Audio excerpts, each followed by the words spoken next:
स्वदेशी आंदोलन क्या चलाना है। अपने गांव में विदेशी कंपनियों की सबसे ज्यादा बिकने वाली जो चीज है वो है रासायनिक खाद, जिसको हम यूरिया कहते हैं, डीएपी कहते हैं, सुपर फॉस्फेट कहते हैं, और रासायनिक कीटनाशक जिसको एंडोसल्फान कहते हैं, मेलाथियान कहते हैं, पैराथियान कहते हैं, बेंजीन हेक्साक्लोराइड कहते हैं।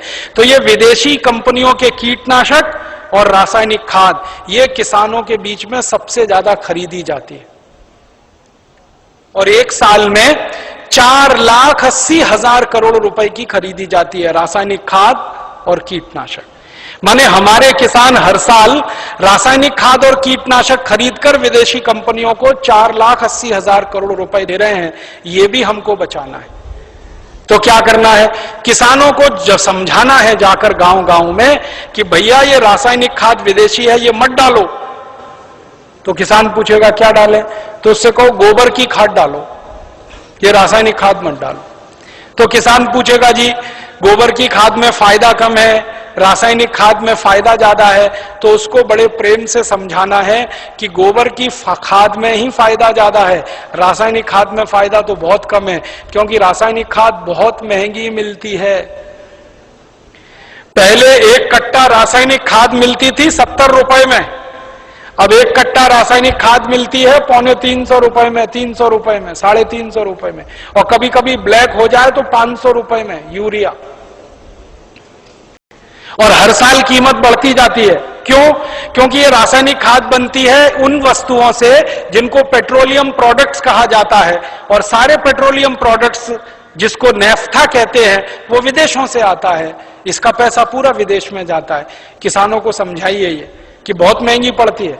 और इसकी महंगाई पता है दूसरी क्या है, एक बार आपने खेत में एक कट्टा यूरिया डाल दिया तो अगली बार 2 कट्टा डालना पड़ेगा, 2 बोरे डालना पड़ेगा, और एक बार 2 बोरे पड़ गया तो अगली बार 3 बोरे डालना पड़ेगा, एक बार 3 पड़ गया तो फिर 4 डालना पड़ेगा। हर बार बढ़ता ही जाता है, बढ़ता ही जाता है, बढ़ता ही जाता है, खर्चा बढ़ता जाता है।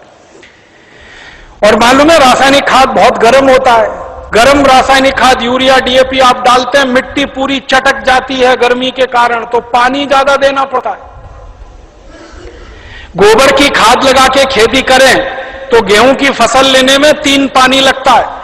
यूरिया डीएपी डालकर अगर गेहूं की खेती करें तो 5-6 बार पानी लगाना पड़ता है, पानी का खर्चा बढ़ जाता है।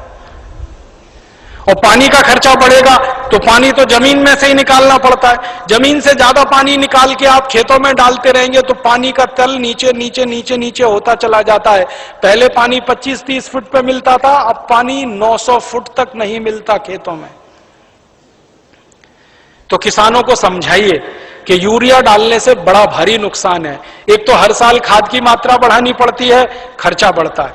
दूसरा, हर साल पानी की मात्रा बढ़ानी पड़ती है, वो खर्चा बढ़ता है। और जहां पानी निकालने के लिए बिजली नहीं है वहां डीजल पंप चलाना पड़ता है, तो डीजल का खर्चा बढ़ता है। और डीजल कभी भी महंगा होता रहता है। एक जमाने में 7 रुपए लीटर मिलता था डीजल, अब 35 रुपए लीटर। 2-4 दिन के बाद ये 40 रुपए लीटर होने जा रहा है। फिर हो सकता है 1.5 साल में 100 रुपए लीटर हो जाए। किसान कहां जाएगा, मर जाएगा वो तो डीजल का खर्चा करते करते। और फिर एक और नुकसान होता है कि ये यूरिया डीएपी जब हम खेत में डालते हैं तो मिट्टी में ये केमिकल घुल जाते हैं, और मिट्टी में घुल गए तो पौधे की जड़ में आ जाते हैं, पौधे की जड़ से पौधे के तने में आ जाते हैं, पौधे के तने से पौधे के फल में आ जाते हैं, पौधे के फल में आ जाते हैं तो फिर वही फल हम खाते हैं, हमारे शरीर में आ जाते हैं। और हमारे शरीर में अगर ये जहर आ गया तो हमारी माताएं तो पूतना हो जाती हैं। आपने पूतना की कहानी सुनी? कृष्ण भगवान को जहर पिलाने के लिए आई थी। आज हमारी माताओं के दूध में जहर आ चुका है, अपने अपने बच्चों के लिए वो पूतना की स्थिति में है। आज हमारे देश की कई संस्थाओं ने माताओं के दूध का परीक्षण करवाया है, तो माताओं के दूध में वो सारे केमिकल हैं जो यूरिया में हैं। माताओं के दूध में वो सब केमिकल हैं जो कीटनाशक दवाओं में हैं। क्योंकि भोजन हम कर रहे हैं, भोजन के साथ वो शरीर में जा रहे हैं। और यही केमिकल है जो आपको कैंसर पैदा करवा रहे हैं, जो आप में डायबिटीज दे रहे हैं, जो आप में हाई ब्लड प्रेशर दे रहे हैं, हाइपरटेंशन दे रहे हैं। 148 किस्म की बीमारियां इन जहरों से पैदा होती है। इसलिए किसानों को समझाओ कि ये यूरिया डीएपी का जहर एक तो विदेशी है, ये बंद करो। दूसरा, ये शरीर को नुकसान देता है, इसलिए बंद करो। तीसरा, ये पैसे का नुकसान करता है, इसलिए बंद करो। तो किसान पूछेंगे भाई क्या करें? तो उनसे कहो गोबर का खाद डालो। अब किसान क्या पूछेगा आपको? सबसे पहले वो कहेगा गोबर के खाद से तो उत्पादन नहीं होता। तो उससे कहो गोबर के खाद से भी उत्पादन बहुत अच्छा होता है। यूरिया डीएपी से जितना नहीं होता उससे तो ज्यादा गोबर के खाद से होता है। मैं तो पिछले 12-13 साल किसानों के बीच में काम करता रहा, महाराष्ट्र और कर्नाटक में। आप आइए वहां देखिए, हजारों किसानों ने यूरिया डीएपी बंद करके गोबर का खाद डालना शुरू किया है। और जिस किसान के यूरिया डीएपी के खेत में 1 एकड़ में 20 से 25 मीट्रिक टन गन्ना होता था, आज उस किसान के खेत में गोबर का खाद डालने से 90 से 100 मीट्रिक टन गन्ना हो रहा है, कम नहीं होता है। जिन किसानों के खेत में यूरिया डीएपी डालने से 1 एकड़ में 12 कुंटल गेहूं होता था, आज उनके खेत में गोबर का खाद डालने से 20 से 22 कुंटल गेहूं हो रहा है। जिन किसानों के खेत में यूरिया डीएपी डालने से 1 एकड़ में 2.5 कुंटल कपास होती थी, आज उन किसानों के खेत में गोबर का खाद डालने से 7 कुंटल एकड़ का कपास हो रही है। ऐसे एक नहीं, हजारों किसान हैं महाराष्ट्र में, कर्नाटक में, थोड़ा अगर चलेंगे तो छत्तीसगढ़ में बहुत किसान है। 12 साल मैंने बहुत काम किया किसानों के बीच, जा जाके उनको ये सब सिखाया। गोबर की खाद से उत्पादन ज्यादा मिलता है यूरिया डीएपी की तुलना। क्यों मिलता है वो जानना चाहिए। बहुत बढ़िया बात है, जो आप जान लो तो आप किसानों को समझा सकते। गोबर की खाद जब हम खेत में डालते हैं तो होता क्या है? गोबर जो है ना, कई तरह के जीव जंतुओं का भोजन है। यूरिया जो है वो भोजन नहीं, जहर है। आपके खेत में एक जीव होता है जिसको केंचुआ कहते हैं। केंचुआ को किसी दिन पकड़ना और हाथ पे रखना और उसके ऊपर यूरिया डाल देना। 2-4 दाने ही यूरिया डालोगे, वो तड़पना शुरू हो जाएगा और 1 मिनट में मर जाएगा। हम जब खेत में टनों टन यूरिया डालते हैं ना, करोड़ों केंचुए मार डाले हमने यूरिया डाल डाल के। और केंचुए क्या करते हैं? केंचुए मिट्टी को नरम बनाते हैं, पोला बनाते हैं और उपजाऊ बनाते हैं। केंचुए का काम क्या है? ऊपर से नीचे जाना, नीचे से ऊपर जाना। पूरे दिन में वो 3 चक्कर नीचे ऊपर के लगाता है। नीचे जाएगा फिर ऊपर आएगा, फिर नीचे जाएगा फिर ऊपर आएगा। अब केंचुआ जिंदा है तो नीचे जाएगा फिर ऊपर आएगा। केंचुआ जब नीचे जाता है तो एक रास्ता बनाते हुए जाता है, ऊपर आता है तो दूसरा रास्ता बनाते हुए आता है। तो परिणाम क्या होता है कि ये छोटे छोटे छिद्र जब मिट्टी में वो केंचुए तैयार कर देता है तो बारिश का पानी इन्हीं छिद्रों में से नीचे एक एक बूंद नीचे रिसते हुए तल में जमा होता है। माने वाटर रिचार्जिंग का दुनिया में सबसे जबरदस्त काम कोई करता है तो केंचुआ करता है, और यूरिया के कारण ये मर जाता है। इसलिए यूरिया डालना माने किसान के लिए आत्महत्या करने के बराबर है। जिस किसान के खेत में यूरिया डलेगा केंचुआ मर जाएगा। केंचुआ मरा तो मिट्टी में ऊपर नीचे कोई जाएगा नहीं, तो मिट्टी कठोर होती जाएगी, कड़क होती जाएगी। मिट्टी और रोटी के बारे में एक सत्य है कि इसको फेरते रहो नहीं तो खत्म हो जाती है। रोटी को फेरना बंद करो जल जाती है, मिट्टी को फेरना बंद करो पत्थर जैसी हो जाती है। मिट्टी को फेरने का मतलब समझते हैं? ऊपर की मिट्टी नीचे, नीचे की मिट्टी ऊपर, ऊपर की नीचे, नीचे की ऊपर। ये केंचुआ ही करता है और कोई नहीं कर सकता। केंचुआ तो किसान का सबसे बड़ा दोस्त है। मैंने इसका हिसाब निकाला था, एक केंचुआ साल भर अगर जिंदा रहे तो 36 मीट्रिक टन मिट्टी को उठक पटक कर देता है, ऊपर से नीचे, नीचे से ऊपर, एक केंचुआ साल भर में। और उतनी ही मिट्टी को ट्रैक्टर से उलट पलट करना पड़े तो कम से कम 100 लीटर डीजल खर्च होता है, और 100 लीटर डीजल 3600 रुपए का आता है।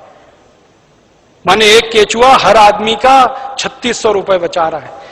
ऐसे करोड़ों केंचुए हैं, पता सोचो कितने हजार करोड़ रुपए बच रहे हैं इस देश में।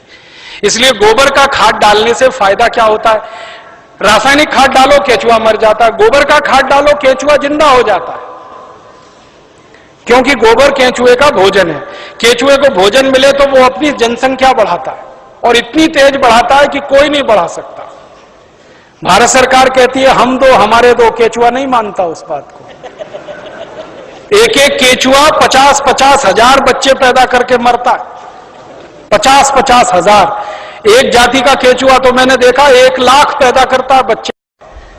तो वो एक जिंदा है, उसने 1 लाख पैदा कर दिए, अब वो 1-1 लाख पैदा करेंगे, करोड़ों केंचुए हो जाएंगे अगर गोबर डालना शुरू किया।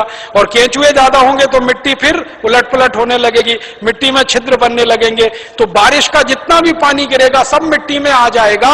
और पानी मिट्टी में गया तो नदियों में बेकार नहीं बहेगा, तो बाढ़ नहीं आएगी, तो समुद्र में फालतू पानी नहीं जाएगा। इस देश का करोड़ों करोड़ों रुपए का फायदा हो जाएगा। इसलिए आप किसानों को समझाओ गोबर की खाद डालो। फिर कुछ किसान कहेंगे जी उत्पादन होगा क्या? उनसे कहना गारंटी मेरी, गारंटी भारत स्वाभिमान ट्रस्ट की।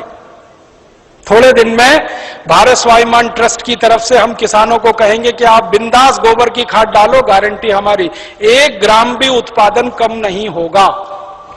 कैसे कम नहीं होगा? डालने का तरीका है। डालने का तरीका क्या है? अभी किसान गोबर कैसे डालते हैं? गोबर डालते हैं, वो घूरा है, घूरा गांव में कचरा डालने का, वहां गोबर इकट्ठा करते हैं। 6 महीने 8 महीने साल भर वो सूखता रहता है और सूख सूख के उसकी सारी ताकत निकल जाती है। फिर वो सूखा हुआ गोबर हम डालते हैं, इससे उत्पादन ज्यादा नहीं आता। गोबर को हमेशा गीला डालना चाहिए, ताजा डालना चाहिए।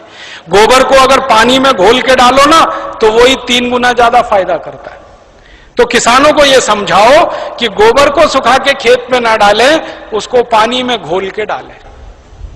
तो कैसे घोलेंगे पानी में? उसका फॉर्मूला लिख लो आप। और जो जो गांव में जाने वाले कार्यकर्ता है, ये सब किसानों को आप बोलो कितना गोबर डालना है, कितना पानी उसमें मिलाना है, कितने बीघे के लिए काम में लाना है उसको। अब आपको मैं एक मोटी सी बात बता देता हूं। 1 एकड़ माने 2.5 बीघा, 5 बीघा नहीं, 2.5 बीघा। तो एकड़ 2.5 बीघे का हिसाब जोड़कर बताता हूं।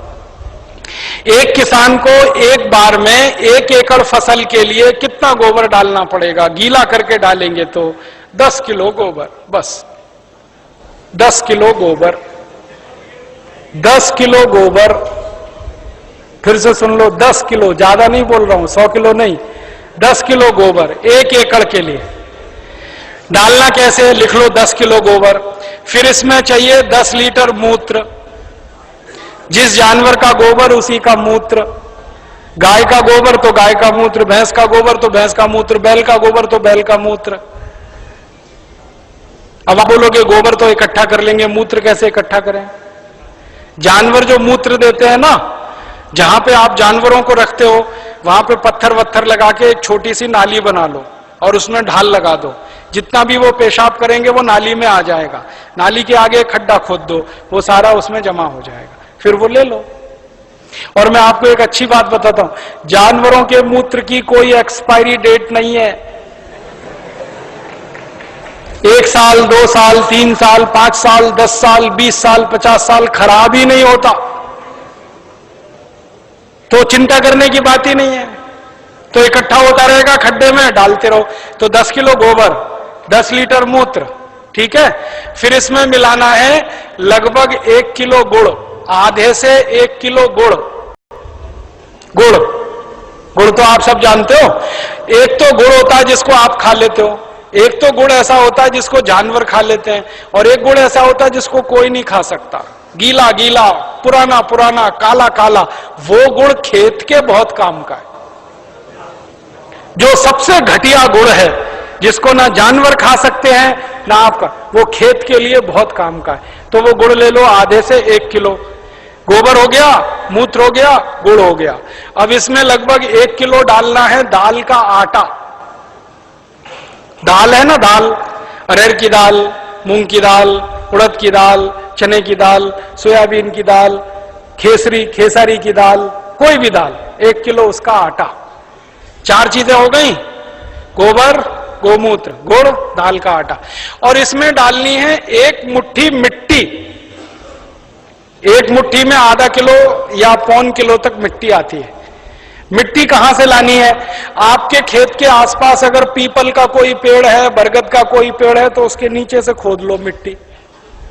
पीपल के पेड़ के नीचे की या बरगद के पेड़ के नीचे की? पीपल और बरगद के पेड़ के नीचे की ही मिट्टी क्यों खोदना? आपको मालूम है पीपल और बरगद के पेड़ हर समय ऑक्सीजन देने वाले पेड़ हैं, और ज्यादा ऑक्सीजन देने वाले पेड़ के नीचे जीवाणुओं की संख्या बहुत होती है। तो पीपल और बरगद के पेड़ के मिट्टी में जीवाणु सबसे ज्यादा होते हैं, यही जीवाणु खेत को चाहिए। तो मिट्टी ले ली, 5 चीजें हो गई, गोबर 10 किलो, मूत्र 10 लीटर, गुड़ लगभग 1 किलो, दाल का आटा 1 किलो और मिट्टी लगभग 1 किलो। ये 5 चीजों मिला दो, घोल दो। हाथ से घोल लेना, खराब नहीं होंगे हाथ, नहीं तो डंडे से घोल देना। एक ड्रम में घोल लेना, प्लास्टिक के ड्रम में घोल लेना, नहीं तो लोहे के ड्रम में घोल लेना। प्लास्टिक का होगा तो अच्छा, लोहे वाला क्षरण ज्यादा होता है। अब इसको घोल के 15 दिन रख देना, 15 दिन रख देना। घोलने में तकलीफ आए तो थोड़ा पानी मिला देना, ज्यादा मत मिलाना, थोड़ा ही मिलाना। घोल के 15 दिन रख देना। 15 दिन के बाद यह खाद तैयार हो जाएगा। इस खाद में क्या होगा? करोड़ों करोड़ों सूक्ष्म जीवाणु पैदा हो जाएंगे। वो जो मिट्टी डाली ना, मिट्टी के जीवाणु अगर 1 लाख हैं तो 15 दिन में वो 100 करोड़ से ज्यादा हो जाएंगे। ढक के रख लो तो अच्छा है। छांव में रखना सबसे अच्छा, धूप में बिल्कुल मत रखना। पेड़ के नीचे की छांव में रखना, नहीं तो कोई ऐसी जगह रखना जहां सूर्य का प्रकाश ना आता हो, और इस पे कपड़ा बांध दो, ढक्कन लगा दो, जैसे है ढक लो। अब ये 15 दिन में तैयार हो गया, इसमें करोड़ों जीवाणु तैयार हो गए। अब ये जीवाणु घोल, इसको जीवाणु घोल कहते हैं, इसको खेत में डालना है। डालने से पहले इसमें पानी मिलाना है, और पानी कितना मिलाना है? जितना गोबर था उसका 10 गुना पानी, 10 गुना कम से कम 100 लीटर पानी। 10 किलो गोबर तो 100 लीटर पानी, और ज्यादा से ज्यादा पानी मिला सकते हैं तो 200 लीटर। तो 100 से 200 लीटर पानी मिला लिया। अब ये पूरा परफेक्ट घोल हो गया। इसको 1 एकड़ के खेत में छिड़कना है। जैसे पानी छिड़कते हैं ना मिट्टी दबाने के लिए, ऐसे ही छिड़कना है बस। आप इसको छिड़क देंगे तो ये करोड़ों जीवाणु मिट्टी में पहुंच जाएंगे। तो मिट्टी में जीवाणुओं की संख्या बढ़ती जाएगी, और मिट्टी में सारा खेल खेलने का काम जीवाणु करते हैं। आपको मालूम है जीवाणु क्या करते हैं? जीवाणु सारा काम करते हैं। पौधे की जड़ को नाइट्रोजन की जरूरत है तो ये जीवाणु उपलब्ध कराते हैं। पौधे की जड़ को कैल्शियम चाहिए तो ये जीवाणु उपलब्ध कराते हैं। पौधे की जड़ को आयरन चाहिए तो ये जीवाणु, माने पौधे को बड़ा होने के लिए जितने भी सूक्ष्म पोषक तत्व चाहिए और फिर वो हमारे शरीर में वास्तव में चाहिए, वो सब इन जीवाणुओं की करामात से ही मिलता है। तो पौधे की जड़ को भरपूर सूक्ष्म पोषक तत्व मिलने लगेंगे, पौधे की बढ़त बहुत तेज होगी, और जिस पौधे की बढ़त अच्छी होगी उसका फल अच्छा होगा, जिसका फल अच्छा होगा उसका उत्पादन अच्छा होगा। अब इसमें समय लिख लो, कितनी बार डालना, कब डालना। सबसे अच्छा तरीका यह होता है कि खेत को जब जोतने की तैयारी करें ना, जोतें, बीज डालने से पहले खेत जुताई होती है ना, खेत जुताई करते ही 1 दिन डाल दो। आज जुताई किया, कल डाल दो, जुताई करके डाल दो। ये पहली बार, ठीक है। फिर इसके डालने के 2-3 दिन बाद या 4 दिन बाद या 5 दिन बाद बुआई कर दो। है कितना डाल सकते हैं बताए ना? 1 एकड़ में जितना तैयार हुआ 200 लीटर वो। तो आपने इसको जोत के 1-2 दिन में डाल दिया, फिर बीज बो दो। बीज बोने के 21वें दिन में फिर डाल देना। आज बीज बोया तो ठीक 21 दिन बाद एक बार फिर डाल देना। क्या होता है ना, बीज में से अंकुरण होता है, और अंकुरण होने के 21वें दिन तक वो मिट्टी की ताकत से बढ़ता है। फिर 21 दिन के बाद वो सूर्य की ताकत से बढ़ना शुरू हो जाता है, फोटोसिंथेसिस जिसको कहते हैं, प्रकाश संश्लेषण की क्रिया। सूर्य ताप से खाना बनाना शुरू कर देता तो बढ़त तेज हो जाती।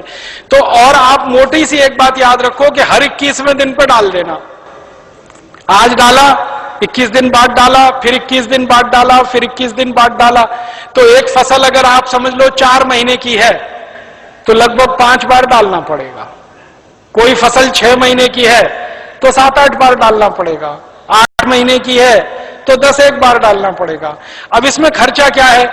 जानवर अगर घर के हैं तो गोबर फोकट का, मूत्र फोकट का, गुड़ मैं कह रहा हूं सबसे सड़ा हुआ जिसको फेंक देते हैं वो भी फोकट में मिल जाएगा, पानी तो फोकट का है ही, थोड़ा दाल वाल लेना पड़ेगा तो उसका खर्चा आएगा, लेकिन किसान अगर दाल पैदा करता है तो वो भी घर की हो जाएगी, माने खाद बनाने का खर्चा लगभग शून्य आएगा, मेहनत लगेगी, पूंजी में पैसा कम से कम खर्च होगा। और ये खाद जो तैयार होगी इसमें जबरदस्त क्वालिटी है, क्योंकि इसमें कैल्शियम भरपूर, आयरन भरपूर, फास्फोरस भरपूर। क्या क्या इसमें है? गोबर है, गोबर में कैल्शियम है, आयरन है, सल्फर है, सिलिकॉन है, कोबाल्ट है, मैग्नीशियम है, मैग्नीज है, 18 सूक्ष्म पोषक तत्व हैं जो चाहिए मिट्टी को।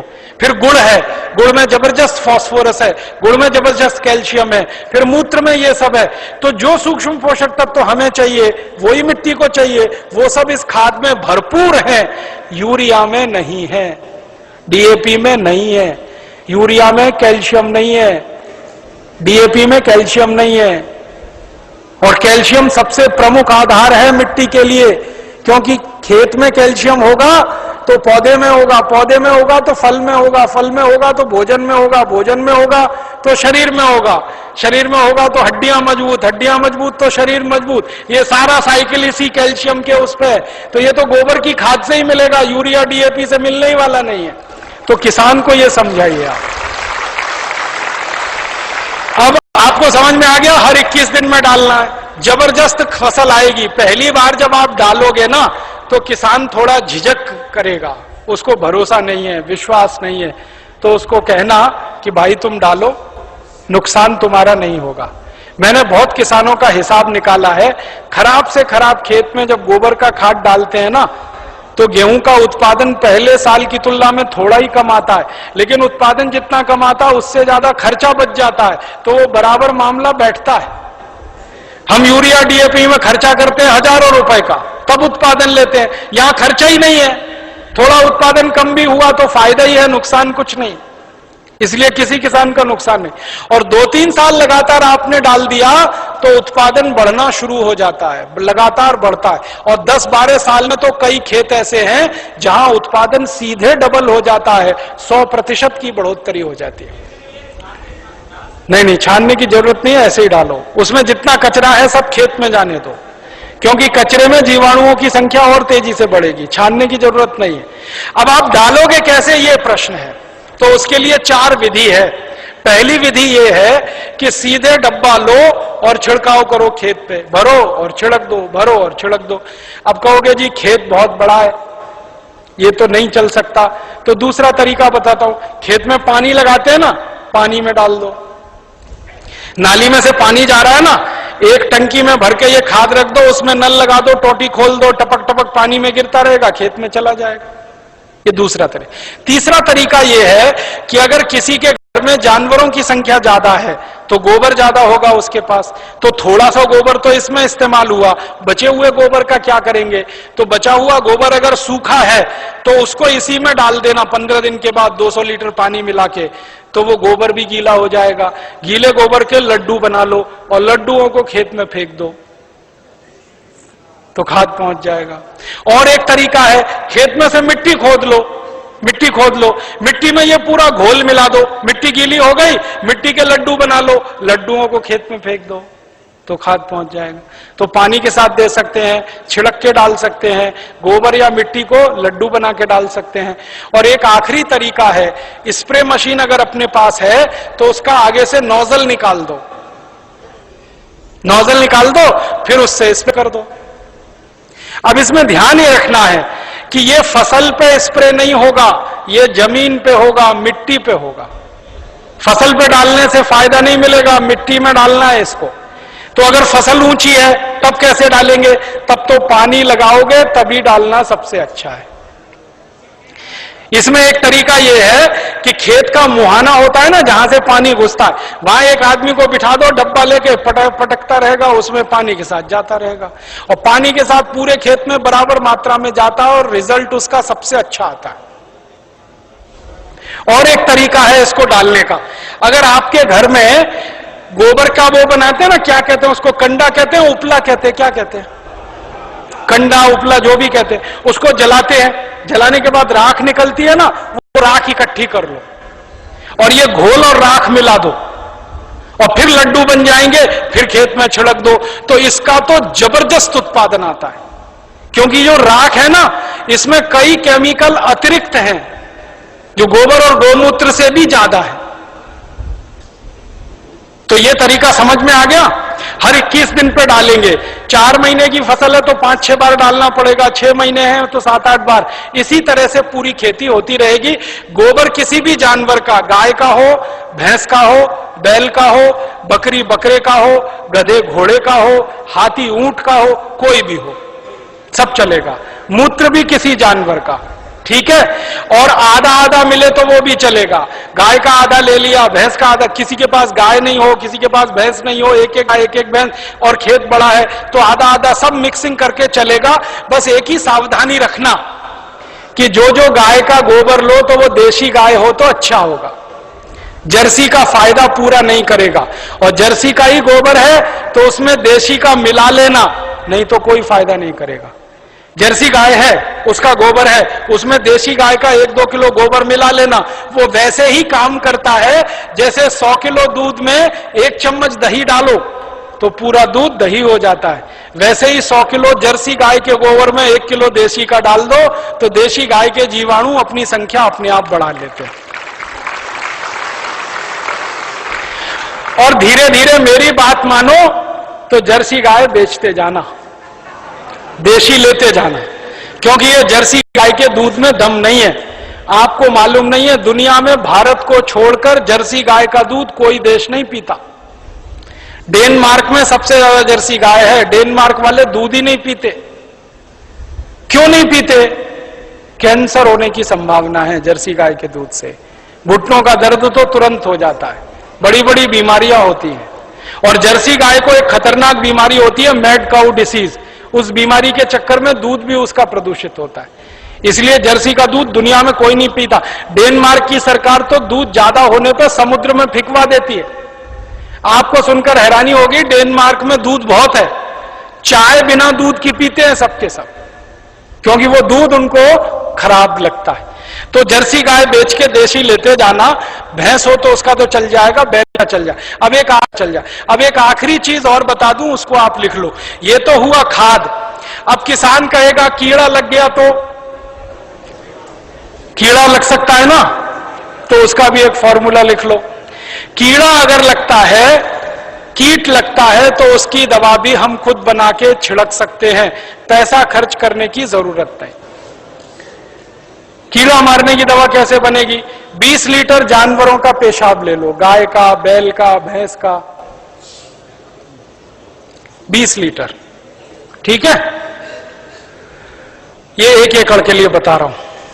फिर इसमें 2.5-3 किलो नीम के पत्ते की चटनी डाल देना। नीम के पत्ते की चटनी, नीम का पत्ता है, पीस के चटनी बना के डाल देना, 2.5-3 किलो। और आकड़ा देखा है? आकड़ा के पेड़ के पत्ते की भी चटनी डाल देना, 2.5-3 किलो। आकड़ा, आक कहते हैं, आक, कुछ लोग अकौआ कहते हैं उसको। आक, आकड़ा, अकौआ, हाँ वही जो हनुमान जी पे चढ़ाते हैं, जिसमें सफेद सफेद दूध निकलता है। और एक तीसरा पत्ता है, सुनो भाई, एक तीसरा पत्ता है बेशरम। बेशरम जो है ना, अक्सर गांव में घुसते हैं ना, तो दोनों तरफ किनारे किनारे लगा रहता है, पान के जैसा पत्ता, बैगनी रंग का फूल आता है, उसमें ना खुशबू होती है ना कुछ होता है, बिना पानी के बिना बीज के होता है, इसलिए बेशरम कहते हैं। तो 2-2.5 किलो ले लो। और एक पत्ता है, आपके गांव में अगर मिले तो सीताफल का पत्ता, शरीफा जिसको कहते हैं, सीताफल शरीफा, उसका पत्ता 2-2.5 किलो ले लो। और अगर गांव में मिल जाए ना तो वो घास आती है ना, कांग्रेस घास, उसको चटनी बना के डाल दो 2-2.5 किलो। और इसमें थोड़ा सा खूब तीखी लाल मिर्च हो, हरी मिर्च हो तो वो पीस के डाल दो 250-300 ग्राम, लहसुन पीस के डाल दो आधा किलो के करीब, गाजर घास वही। और मैं आपको एक मोटी सी बात बताता हूं, वो याद रखो, जिन जिन पत्तों को गाय नहीं खाती, फिर से सुनो, जिन जिन पत्तों को गाय नहीं खाती और आपके गांव में उपलब्ध है, वो सब पत्ते पीस के डाल दो इसमें।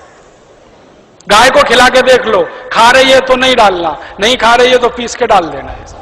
मोटी बात याद रखो। तो 3-4 तरह के पत्ते डाल दिए, थोड़ा लहसुन डाल दिया, थोड़ा मिर्ची डाल दी, 20 लीटर मूत्र में डाल के इसको उबालना है, गरम करना, उबाल के ठंडा कर लो, ठंडा करके 200 लीटर पानी मिला दो। अब ये दवा तैयार हो गई कीटनाशक, इसको स्प्रे कर दो किसी भी फसल पे, तो 48 घंटे माने 2 से 3 दिन में सारे कीट खत्म कर देता है। 1 पैसे का खर्चा नहीं होता, बाजार से कुछ नहीं लाना पड़ता।